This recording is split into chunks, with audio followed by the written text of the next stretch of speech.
The name of the game in collecting coins or any collectible is, well, quality and value. And where do the two meet? Where do the two meet, right? So with that said, this next short conversation, because I only have a few of them, especially at this price, is important. It's the end of the Buffalo Nickels series. The last of the P mints, the last 2 years of the Philadelphia mints. But look at these coins and tell me they're not unk. We're telling you they're not. And look at the price. That's why it's special. So the Buffalo nickel, the most popular collectible of all time for circulating coins, smaller denomination, way more popular than the Lincoln cent, was issued from 1913 to 1938. And then we transferred to the Jefferson nickel in 1938. So the only coin made in 38 from the Buffalo was the 38D Denver. Philadelphia, the last 2 years it made the coin was 36 and 37. These are those two coins. Now, a uncirculated or a high-grade Buffalo is something to behold. The detail. They look almost like high-relief coins. The Buffalo's problem, and the reason why they stopped making it and went to the Jefferson, was on the front of the coin, on the shoulder where the date is. 1936, 1937. They just wear horribly. There's actually a description in the Buffalo Nickel series called 3-digit dates, which means the last digit, in this case the 6 and the 7, you can't read it because it just wore off over time. Well, tonight, these are as close to uncirculated as you're going to get. They're known as super sliders. They are technically an about uncirculated coin. But the value with us here tonight is the deal. We're at $19.95, your choice.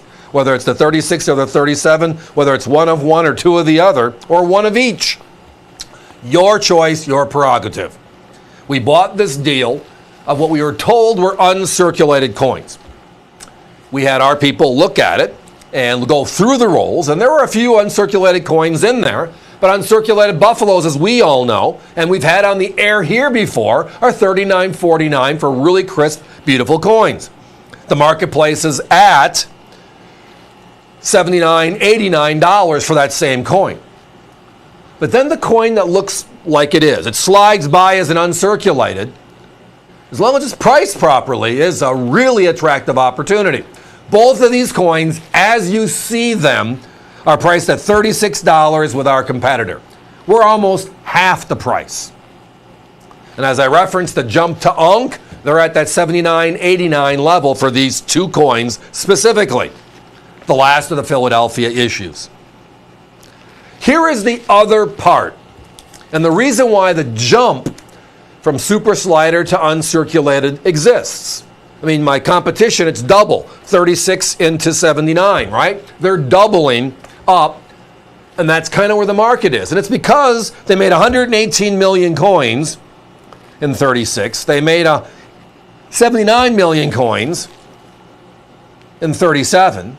But if you go to the certification services just to see what they're seeing, how many coins they've graded in uncirculated condition, you're looking at 5,100, 11,000.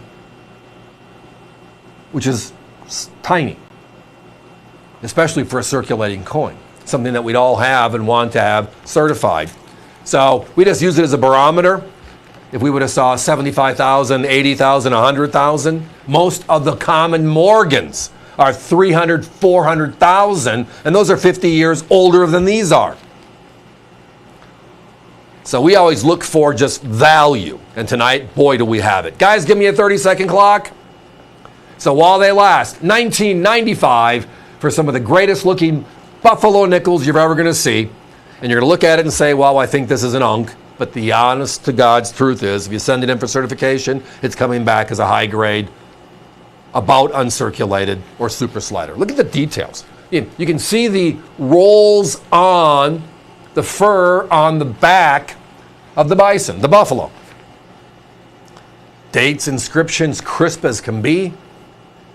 Just a special coin. Love the coin, but tonight, in the condition they're in and the price they're in, special, special, special. Don't miss it.